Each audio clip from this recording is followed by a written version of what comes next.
Forget gurus. Forget anyone claiming to be an online business expert without going through the challenges of entrepreneurship themselves. The Real Money, Real Business podcast is here to prove the best insights in online business comes from your fellow online business builders. We dig into stories of entrepreneurs selling their business on the Empire Flippers marketplace so that you can learn how they made their business profitable, how they overcame obstacles, and what lessons they learned in their online journey. If you want to take your business and your knowledge to the next level, you've come to the right podcast. Let's get started.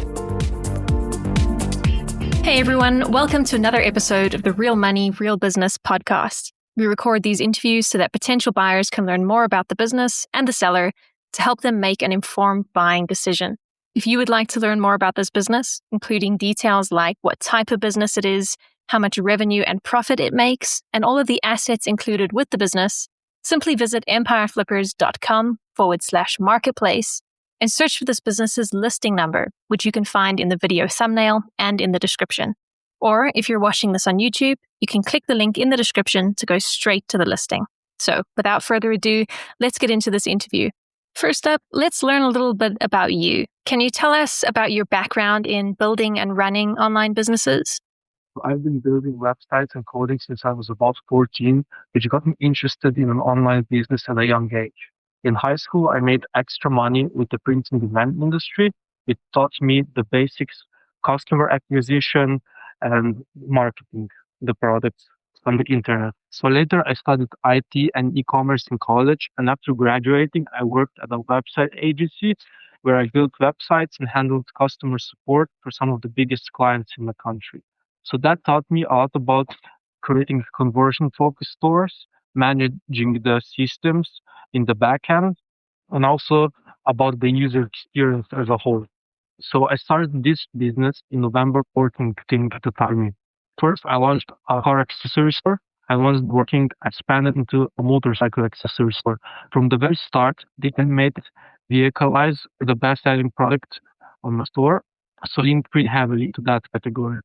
First were the animated cars on the car brand. Then I was pretty much the first person on the internet that started selling animated eyes for motorcycles.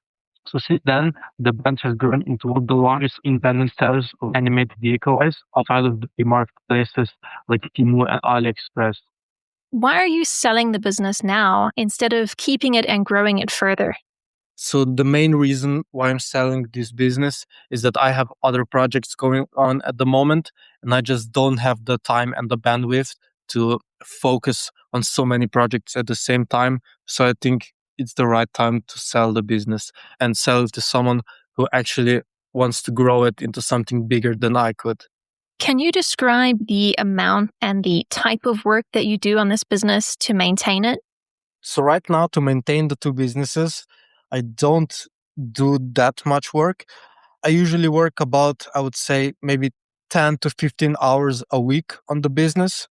Most of my job is keeping track of the stock that we have in storage so that we don't run out of stock. Of course, I handle the finances. I pay the video editor and the media buying agency. But the most amount of time spent on the business from my side is actually writing the scripts for the video editor. So he edits the video ads according to the scripts that I write. And also I do some of the editing myself sometimes. And I do create some of the static ads for the brands.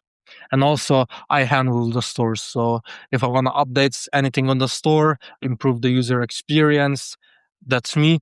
I handle everything on the websites, and also I do the customer support as well.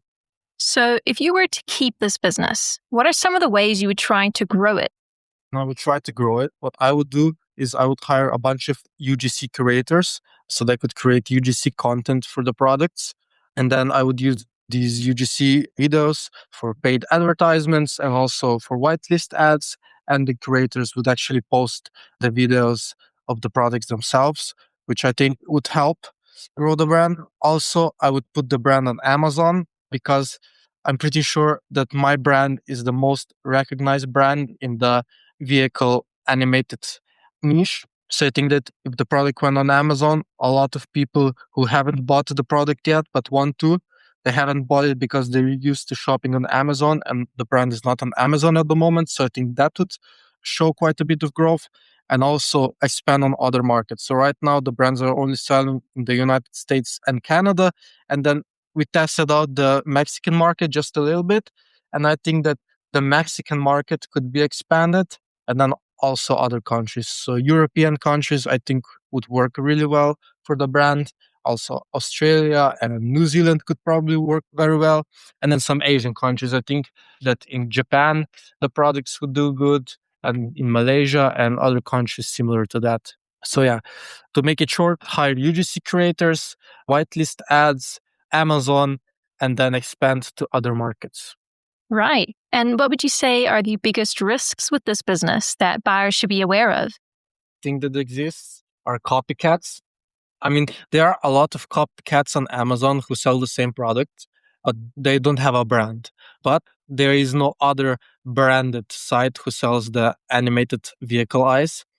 But, possibly in the future, someone could spend a lot of money and try to compete. But since our pixel has been building for over a year now, I think it would be pretty hard for them. And we also have like unlimited amount of content, which they would have a hard time competing with. But the biggest risk, of course, is the USA and China tariff war that's going on at the moment. So, in the future, who knows, there could be the products that arrive from China could be heavily, big tariff tax could be implemented by the president of the United States. So, products could become more expensive in the future. But, that's pretty much everything that's being produced in China right now. How much support are you willing to offer the buyer who acquires this business? 6 months or even a year, if that's needed. I don't think that's going to be needed because everything's pretty straightforward. But if they wanted to, I would be willing to support them for even a year through phone calls, video calls, or even email. So that's not going to be an issue. All the support that they need or want, I'm pretty much willing to give them. Are you open to negotiating something like an earn-out agreement?